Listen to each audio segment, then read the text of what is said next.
حضرت طلحہ رضی اللہ تعالی عنہ جو عشرہ مبشرہ میں سے ہیں، حضور کے صحابی ہیں۔ آپ قریش خاندان میں پیدا ہوئے اور آپ کے ماں باپ نے آپ کا نام طلحہ رکھا۔ آپ کو بارگاہ نبوت سے بہت سے القاب لقب جو ہیں وہ عطا ہوتے رہے۔ آپ کے اسلام لانے کا واقعہ یہ ہے کہ آپ بصرہ میں تجارت کی غرض سے گئے ہوئے تھے۔ وہاں پر آپ کی ملاقات ایک عیسائی پادری سے ہوئی۔ وہ عیسائی پادری آپ کو پوچھنے لگا کہ تمہارے شہر مکہ میں کسی شخص نے نبی ہونے کا دعویٰ کیا ہے؟ تو ابھی حضور صلی اللہ علیہ وسلم نے نبوت کا اظہار نہیں فرمایا تھا۔ تو طلحہ کہنے لگے کہ نہیں، کسی نے نہیں کیا۔ تو وہ پادری کہنے لگا کہ خاتم النبیین، اللہ کے آخری نبی کے آنے کا وقت ہو چکا ہے اور وہ تمہارے شہر سے ہوگا، اور اس کا نام محمد بن عبداللہ بن عبد المطلب ہوگا، جو یتیم ہوگا۔ اس کو اللہ تعالیٰ اپنا آخری نبی بنا چکے ہیں اور اس کے ظہور کا وقت ہو چکا ہے۔ تو چونکہ ابھی حضور صلی اللہ علیہ وسلم نے اظہار نہیں فرمایا تھا، تو حضرت طلحہ اس کو کوئی تسلی بخش جواب نہ دے سکے۔ وہ اس کی باتوں کو کوئی وہم گمان سمجھتے رہے اور اسے ان کی باتیں یہ عجیب لگتی رہی۔ خیر، تجارت سے وہ فارغ ہو کے واپس جب اپنے شہر مکہ معظمہ میں آئے تو حضور صلی اللہ علیہ وسلم نے نبوت کا اعلان فرما دیا تھا۔ آپ لوگوں کو اللہ کی طرف بلانا آپ نے شروع کر دیا تھا، اللہ کا تعارف آپ نے کروانا شروع کر دیا تھا۔ تو حضرت طلحہ رضی اللہ تعالیٰ عنہ کو جیسے ہی پتہ لگا تو فوراً حضرت ابو بکر رضی اللہ تعالیٰ عنہ کے ساتھ بارگاہ نبوت میں حاضر ہوئے اور فوراً کلمہ پڑھ کے مسلمان ہو گئے۔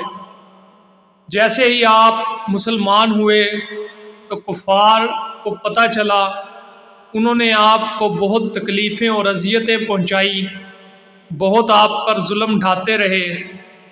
بعد میں آپ ہجرت کر کے مدینہ منورہ نبی پاک صلی اللہ علیہ وسلم کے پاس تشریف لے گئے، اور جنگ بدر کے علاوہ تمام جنگوں میں آپ نے شرکت فرمائی۔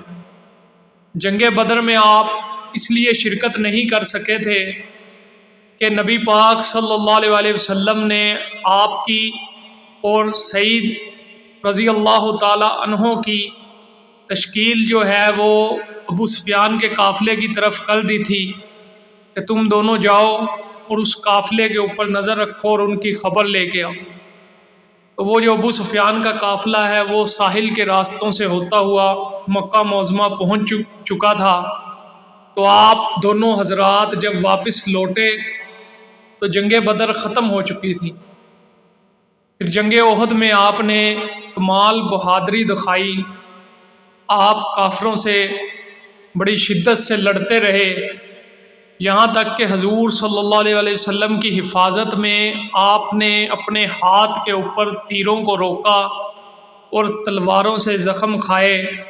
آپ کو اس جنگ میں 75 زخم لگے تھے، اور آپ کا جو ہاتھ ہے وہ بالکل شل ہو گیا تھا، ضائع ہو گیا تھا، انگلیاں بھی کٹ گئی تھی۔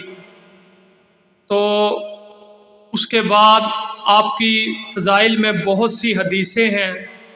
جب جنگ رکی تھی جنگ احد، تو آپ نبی پاک صلی اللہ علیہ وسلم کے لیے، جب نبی پاک صلی اللہ علیہ وسلم چٹان کے اوپر چڑھنا چاہتے تھے، آپ نے بڑی بھاری زرہ پہن رکھی تھی، تو آپ نے اپنے آپ کو پیش کیا اور آپ کے اوپر چڑھ کے نبی پاک صلی اللہ علیہ وسلم چٹان کے اوپر چڑھ گئے اور فرمایا کہ طلحہ نے اپنے اوپر جنت واجب کر لی۔ تو ایسی اور بہت سی آپ کے فضائل میں حدیثیں ہیں۔ عشرہ مبشرہ میں آپ کا نام ہے۔ نبی پاک صلی اللہ علیہ وسلم نے فرمایا کہ زمین پر چلتا پھرتا شہید طلحہ ہے۔ تو 20 جمادی الاخر کو جنگ جمل کے اندر آپ کو ایک تیر لگا تھا، اس کی وجہ سے آپ پھر 64 سال کی عمر میں شہید ہوئے اور شہادت کے مرتبے پر فائز ہوئے۔